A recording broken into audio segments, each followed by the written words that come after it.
কাল আমি একটা কমিউনিটি পোস্ট দিয়েছিলাম, তাতে প্রশ্ন রেখেছিলাম মহাভারতের নারী বললে সর্বপ্রথম কার নাম আপনার মনে আসে। প্রায় সকলেই বললেন দ্রৌপদী। হ্যাঁ, দ্রৌপদী মহাভারতের মুখ্য চরিত্র, কিন্তু মেনকা কন্যা শকুন্তলাও কিন্তু মহাভারতের একটি বিশিষ্ট চরিত্র। আমরা শকুন্তলাকে বিশেষত মহাকবি কালিদাসের অভিজ্ঞান শকুন্তলম মহাকাব্যের নায়িকা হিসেবেই বেশি জানি। আসুন আজ আমরা মহাভারতের নারী গ্রন্থ থেকে শকুন্তলার সঙ্গে আরও একটু বেশি করে পরিচিত হই। নমস্কার, আমি মঞ্জু ভট্টাচার্য। আমার গল্প পাঠ আসরে আপনাকে স্বাগত। শুরু করছি ধীরেশচন্দ্র ভট্টাচার্যের মহাভারতের নারী গ্রন্থ থেকে শকুন্তলা পর্বটি। তার আগে আপনি যদি আমার চ্যানেলটি সাবস্ক্রাইব না করে থাকেন তো সাবস্ক্রাইব করে নেবেন। আমি এমনই ভালো ভালো গল্প কাহিনী আপনাদের শোনাতে এসেছি। মহাত্মা পুরুর বংশে জন্মগ্রহণকারী ইলিন বিশ্ববিজয়ী সম্রাট ছিলেন। ইলিন রথন্তরী নাম্নী এক রমণীকে ভার্যারূপে গ্রহণ করেছিলেন। সেই রথন্তরীর গর্ভে ইলিনের জ্যৈষ্ঠ পুত্র দুষ্মন্তের জন্ম হয়। দুষ্মন্ত যুদ্ধে দুর্জয় রাজশ্রেষ্ঠ হিসাবে পরিচিত হয়েছেন। দুষ্মন্তের ঔরসে লক্ষণার গর্ভে জনমেজয় নামে এক পুত্র জন্মগ্রহণ করে, আর দুষ্মন্ত থেকেই শকুন্তলার গর্ভে ভরত নামে অন্য একটি পুত্রের জন্ম হয়। সেই ভরত থেকেই ভরত বংশের বিশাল যশরাশি বিস্তীর্ণ হয়েছে এবং ভরতের রাজধানী ভারতবর্ষ নামে প্রসিদ্ধি লাভ করেছে। পুরুর বংশরক্ষক বলবান দুষ্মন্ত রাজা চতুর্সমুদ্র বেষ্টিত পৃথিবীর রাজা ছিলেন। যুদ্ধবিজয়ী রাজা দুষ্মন্ত পৃথিবীর পূর্ব, পশ্চিম, উত্তর ও দক্ষিণ এই চারটি অংশ সমস্তই ভোগ করতেন এবং সমুদ্র সন্নিহিত দেশগুলিও শাসন করতেন। দুষ্মন্ত রাজার রাজত্বকালে কোনো লোকই বর্ণসংকর জন্মাত না, কৃষিক্ষেত্র কর্ম ও খনি আবিষ্কার করত না, কিংবা কোনো পাপ কার্য করত না। তারা ধর্মানুষ্ঠান করত এবং তার দ্বারা ধর্ম ও অর্থ লাভ করত।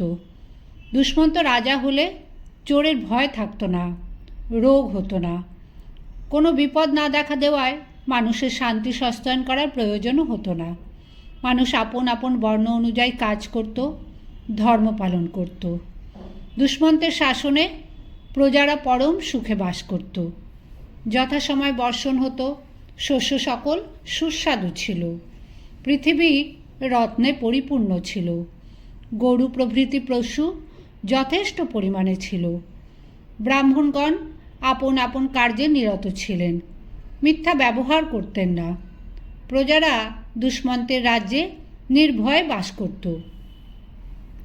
অদ্ভুত বলবান ও বজ্রতুল্য দৃঢ় শরীর যুবক দুষ্মন্ত দুই হাতে জল ও বন প্রভৃতির সঙ্গে মন্দর পর্বত তুলে নিয়ে বহন করতে পারতেন। তিনি গদাযুদ্ধ, সর্বপ্রকার অস্ত্র সঞ্চালন, হাতির পিঠে ও ঘোড়ার পিঠে চড়ার ব্যাপারে অত্যন্ত পারদর্শী ছিলেন। বলে তিনি ছিলেন বিষ্ণুর সমান, তেজে সূর্যের সমান, ধৈর্যে সমুদ্রের সমান এবং সহিষ্ণুতায় পৃথিবীর সমান। তিনি সকলের প্রিয় ছিলেন। নগরবাসী ও দেশবাসী লোক তার প্রতি প্রসন্ন ছিল। ধর্মসঙ্গত ব্যবহারে সকল লোককে সন্তুষ্ট রেখে তিনি শাসন করতেন। মহাবীর দুষ্মন্ত কোনো এক সময় প্রচুর সৈন্য ও বাহন নিয়ে হস্তি ও অশ্বসমূহে পরিবেষ্টিত হয়ে মৃগয়া করার জন্য গভীর বনে প্রবেশ করেছিলেন। সেই সময় অতি সুন্দর হস্তি, অশ্ব, রথ ও পদাতিক চতুরঙ্গ সৈন্য সঙ্গে নিয়ে এবং তরবারি, শক্তি, গদা, মুসল, কুন্ত ও তোমরধারী যোদ্ধাগণে পরিবেষ্টিত হয়ে তিনি যাত্রা করলেন। তখন যোদ্ধাদের সিংহনাদ, শঙ্খ ও দুন্দুভি ধ্বনি, হস্তির বৃংহতি শব্দ, রথচক্রের শব্দ নানা বেশধারী ও নানাবিধ অস্ত্রধারী বীরগণের কণ্ঠধ্বনি, অশ্বের রেস্যারব ও বীরগণের সিংহনাদ ও বাহু চাপড়ানোর শব্দে ভয়ঙ্কর কোলাহল হতে লাগল। পুরস্ত্রীরা অট্টালিকার ওপরে উঠে অপূর্ব শোভাধারী দুষ্মন্তকে দেখতে লাগলেন। শত্রুহন্তা ও ইন্দ্রতুল্য সেই রাজাকে দেখে তাদের সাক্ষাৎ ইন্দ্র বলেই মনে হতে লাগল। রাজার বহু প্রশংসা করে স্ত্রী লোকেরা তাঁর মাথায় পুষ্প বর্ষণ করতে লাগলো। ব্রাহ্মণরা এসে তার স্তব করতে লাগলেন। আনন্দিত রাজা মৃগয়া করার জন্য বনের দিকে যেতে লাগলেন। ব্রাহ্মণ, ক্ষত্রিয়, বৈশ্য ও শূদ্রগণ বহুদূর পর্যন্ত রাজার পেছনে পেছনে গেলেন। তারপর রাজার অনুমতি নিয়ে তারা ফিরে গেলেন। তারপরে রাজা গরুর তুল্য উজ্জ্বল রথে আরোহণ করে তার শব্দে ভূমণ্ডল ও গগনমণ্ডল পরিপূর্ণ করে যেতে যেতে নন্দনকাননের মতো একটি বন দেখতে পেলেন। সে বনে বেল, আকন্দ, খদির, কয়েদবেল ও ধব প্রভৃতি বৃক্ষ ছিল।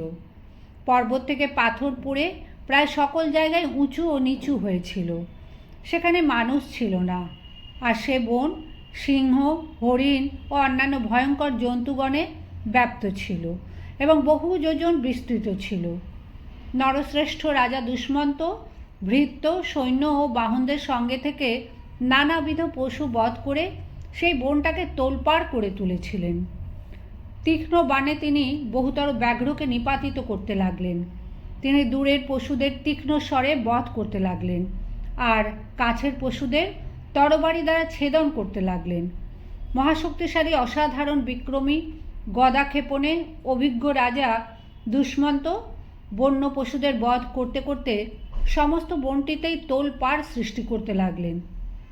সেই বনে যূথপতিকে বধ করায় হরিণযূথ পালাতে লাগলো।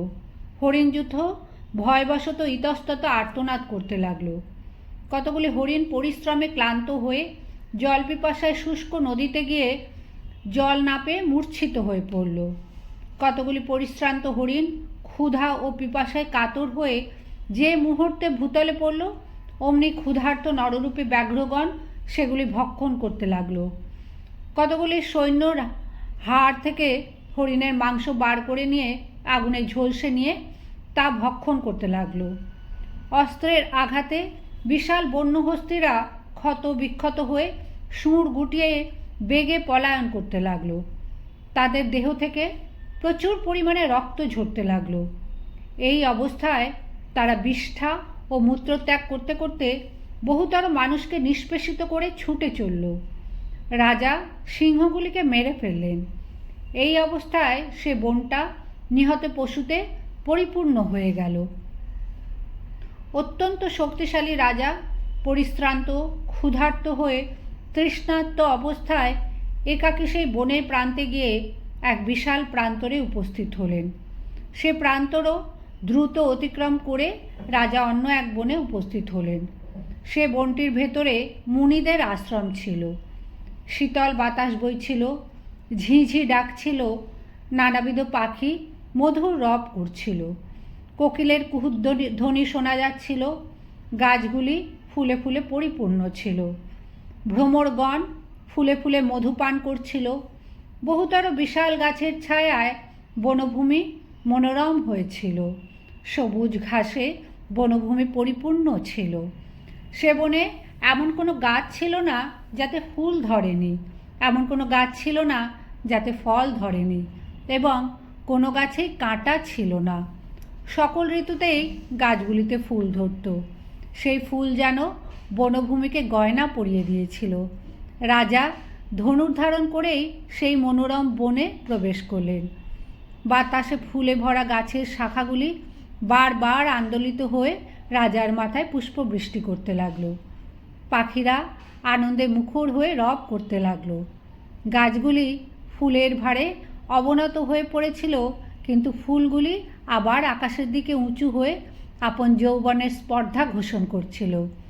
আর মধুলোভী ভ্রমরগণ সে ফুলের চারপাশে গুনগুন রব করে ঘুরছিল। সে বনে বহু স্থানে লতামণ্ডপ ছিল। সে লতামণ্ডপগুলিতেও রাশি রাশি ফুল ফুটেছিল। আনন্দময় সেই স্থান দেখে রাজা অত্যন্ত সন্তুষ্ট হলেন। কতগুলি বৃক্ষ ছিল ইন্দ্রধ্বজের মতো দীর্ঘ, তার শাখাগুলি পরস্পর সংযুক্ত ছিল এবং সেই শাখাগুলিও পুষ্পে পরিপূর্ণ ছিল। সিদ্ধ, চারণ, গন্ধর্ব, অপ্সরা, বানর, কিন্নর ইত্যাদি সকল সময়ে সেই বনে বিচরণ করত। সুখস্পর্শ, শীতল ও সুগন্ধি পুষ্পরেণুবাহী বাতাস ইতস্তত বিচরণ করে যেন রমণেচ্ছায় সেই বৃক্ষের তলায় উপস্থিত হতো। রাজা দুষ্মন্ত এমন সুন্দর নদী তীরজাত স্বভাব সুকোমল অথচ ইন্দ্রধ্বজের ন্যায় উচ্চ বনটি দেখে মুগ্ধ হয়ে গেলেন। তিনি বনের মধ্যে একটি অতি মনোহর আশ্রম দেখতে পেলেন। সে আশ্রম পাখির কূজনে মুখরিত ছিল। অজস্র বৃক্ষের মাঝখানে ছিল আশ্রমটি। হোমাগ্নি জ্বলছিল। ইন্দ্রিয়জয়ী বালখিল্যগণ ও অন্যান্য মুনিরা বিচরণ করছিলেন। অনেকগুলো হোম গৃহ ছিল, সেগুলিতে ফুলের আস্তরণ ছিল। আশ্রমটি পবিত্র ও নির্মল মালিনী নদীর তীরে অবস্থিত ছিল। তপস্বীরা স্নান করতে সেখানে যাতায়াত করছিলেন এবং ব্যাঘ্র প্রভৃতি হিংস্র জন্তুরাও শান্ত স্বভাবের ছিল। দেখে রাজা দুষ্মন্ত অশেষ আনন্দ লাভ করলেন। রাজা দুষ্মন্ত দেখলেন পুণ্য সলিলা মালিনী নদী জননীর মতো সেই আশ্রমকে রক্ষা করছে। চক্রবাক পক্ষী জুথ নদী তীরে বিচরণ করছে। স্রোতের ওপর ফুলের মতো ফেনা ভাসছে। তীরে কোথাও কিন্নরগণ বাস করছে, কোথাও বানর ও ভাল্লুকেরা বাস করছে, কোথাও মত্ত হস্তি, ভয়ঙ্কর ব্যাঘ্র এবং ভীষণ সর্প একত্রে বাস করছে। চারপাশে পবিত্র বেদ পাঠের শব্দ ভেসে আসছে। সেই মালিনী নদীর তীরে মহর্ষি কর্ণমুনির মনোহর আশ্রম। সেখানে অন্য মহর্ষিরা অবস্থান করছেন। মালিনী নদী পাদদেশ দিয়ে প্রবাহিত হয়ে চলেছে। আশ্রমের প্রান্তদেশগুলিও সুন্দর। এই সমস্ত দেখে রাজা সেই আশ্রমে প্রবেশ করতে ইচ্ছা করলেন। রাজা কুবেরের উদ্যানের মতো সেই মনোহর উদ্যানে প্রবেশ করলেন। সেখানে ময়ূরেরা পাখনা তুলে নাচছিল। মহর্ষি কর্ণকে দেখার জন্য রাজা সমস্ত সৈন্যবাহিনী, চতুরঙ্গ অনুচর সকলকে তপবনের দ্বার দেশে রেখে বললেন, কাম ক্রোধাদি শূন্য মহর্ষি কর্ণকে দর্শন করার জন্য আমি সেখানে যাব। তোমরা এখানেই আমার ফিরে আসার প্রতীক্ষা করো। তপবনে প্রবেশ করতেই রাজার ক্ষুধা ও পিপাসা দূর হলো। রাজা রাজচিহ্ন ছত্র মুকুট পরিত্যাগ করে পুরোহিত ও মন্ত্রীদের সঙ্গে সেই সুন্দর আশ্রমে প্রবেশ করলেন। রাজা দীর্ঘজীবী ও মূর্তিমান তপপুঞ্জের ন্যায় বিরাজমান মহর্ষি কর্ণকে দেখতে চাইলেন। আনন্দিত রাজা উৎফুল্ল নয়নে ব্রহ্মলোকের মতো সেই আশ্রমটিকে দেখতে লাগলেন। ঋগ্বেদী ব্রাহ্মণরা পদ ও ক্রম অনুসারে ঋগ্বেদ পাঠ করছিলেন। যজ্ঞবিদ্যায় পারদর্শী ও অন্নশাস্ত্র অভিজ্ঞ যজুর্বেদী ব্রাহ্মণগণ ও মধুর সামগানকারী ব্রাহ্মণগণ সেই সভা আলোকিত করে রেখেছিলেন। ভারুণ্ড নামক সামবেদের অংশ এবং অথর্ব বেদের শেষাংশ পাঠ করবার সময়ে ব্রতনিষ্ঠ মুনিগণের সেই স্বরে আশ্রমটি তখনও মুখরিত ছিল। ব্রাহ্মণদের উদ্দাত্ত মন্ত্রোচ্চারণে আশ্রমটি দ্বিতীয় ব্রহ্মলোকের মতো বোধ হচ্ছিল।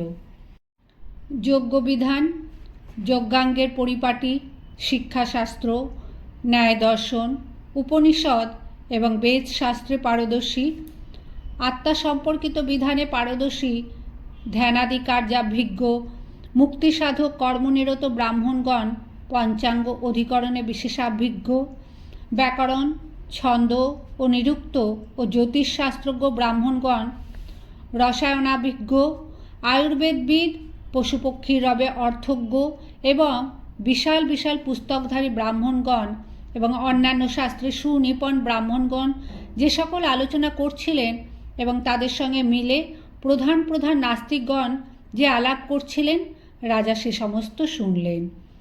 শত্রুহন্তা দুষ্মন্ত ভিন্ন ভিন্ন স্থানে দেখতে পেলেন যে কেউ কেউ ধ্যান, কেউ কেউ জপ ও কেউ কেউ হোম করছেন। নানা প্রকার সুন্দর সুন্দর আসন যত্নপূর্বক পেতে রাখা হয়েছে। দেখে রাজা অত্যন্ত বিস্মিত হলেন। ব্রাহ্মণরা দেবতার ঘরগুলি পরিষ্কার পরিচ্ছন্ন করে রেখেছেন। রাজার মনে হলো তিনি ব্রহ্মলোকে উপস্থিত হয়েছেন। মহর্ষি কর্ণের তপস্যায় সুরক্ষিত মঙ্গলজনক সেই আশ্রমটি দেখে রাজা যেন আশ মিটছিল না। রাজা মন্ত্রী ও পুরোহিতের সঙ্গে মিলে মহর্ষি কর্ণের আশ্রমে প্রবেশ করলেন। সেখানে মহাব্রতী ও মহাতপস্বী ঋষিরা অবস্থান করছিলেন। ফলে স্থানটি পবিত্র, মনোহর ও অত্যন্ত মঙ্গলজনক মনে হচ্ছিল। তখন রাজা সেই পুরোহিত ও মন্ত্রীদের পরিত্যাগ করে একাকী আশ্রম মধ্যে প্রবেশ করলেন, কিন্তু কোথাও মহর্ষি কর্ণকে দেখতে পেলেন না। মহর্ষিকে দেখতে না পেয়ে এবং আশ্রম শূন্য দেখে রাজা উচ্চস্বরে বলে উঠলেন, এখানে কেউ আছো কি? রাজার সেই কণ্ঠস্বর শুনে মূর্তিমতী লক্ষ্মীর মতো একটি কন্যা আশ্রম থেকে বেরিয়ে এলো। নীলোৎপলের মতো কৃষ্ণবর্ণা সেই কন্যাটি রাজা দুষ্মন্তকে দেখেই সম্মান করে সত্বর বলল, আপনার আসার পথ সুগম হয়েছে তো? সেই কন্যাটি রাজা দুষ্মন্তকে আসন, পাদ্য ও অর্ঘ্য দান করে প্রশ্ন করল, আপনি সুস্থ আছেন তো? রাজ্যের মঙ্গল তো? যথাবিধানে সম্মান করে এবং আরোগ্যের বিষয় জিজ্ঞাসা করে কন্যাটি মৃদু হাস্য করতে করতেই যেন প্রশ্ন করল, আমি কি করতে পারি বলুন? যথাবিধানে সম্মানিত হয়ে রাজা মধুর ভাষিণী ও সর্বাঙ্গ সুন্দরী সেই কন্যাটিকে দেখে বললেন, ভদ্রে, আমি মহাত্মা কর্ণের সেবা করার জন্য এসেছি। সুন্দরী, মহর্ষি কোথায় গিয়েছেন আমাকে বলুন। শকুন্তলা বললেন, আমার পিতা ফল আহরণ করার জন্য গিয়েছেন। আপনি একটুকাল অপেক্ষা করুন, তিনি আসলেই তাকে দেখতে পাবেন। রাজা তখন কর্ণমুনির দেখা পেলেন না। এদিকে শকুন্তলাও তাকে প্রতীক্ষা করতে বলছেন। সুতরাং রাজা অপলকে শকুন্তলাকে দেখতে লাগলেন। অপুষ্যমান তমৃষিং তথা চ উক্তস্তয়া চ সহ তাং দৃष्ट्वा চ বরারোহাং শ্রীমতীং চারুহাসিনীম বিভ্রাজমানাং বপুষা তপসা চ দমেন চ রূপ যৌবন সম্পন্নাম ইতু উবাচ মহীপতি। শকুন্তলার নিতম্ব দুটি পরম সুন্দর, শরীরের কান্তিও মনোহর, হাস্য সুমধুর, রূপ আছে, যৌবনও এসেছে এবং শরীরের গুণে বিশেষ শোভা পাচ্ছেন। অথচ তপস্যায় থাকায় ইন্দ্রিয় সংযম এসেছে ইত্যাদি দেখে রাজা বললেন, সুনিতম্বে, আপনি কে? কার কন্যা? কেনই বা বনে এসেছেন? সুন্দরী, আপনি এত রূপবতী ও গুণবতী হয়ে কোথা থেকে এখানে এলেন? আপনি দেখা দিয়েই আমার মন অপহরণ করেছেন। সুতরাং আমি আপনার সম্পূর্ণ পরিচয় জানতে চাই, আপনি তা বলুন।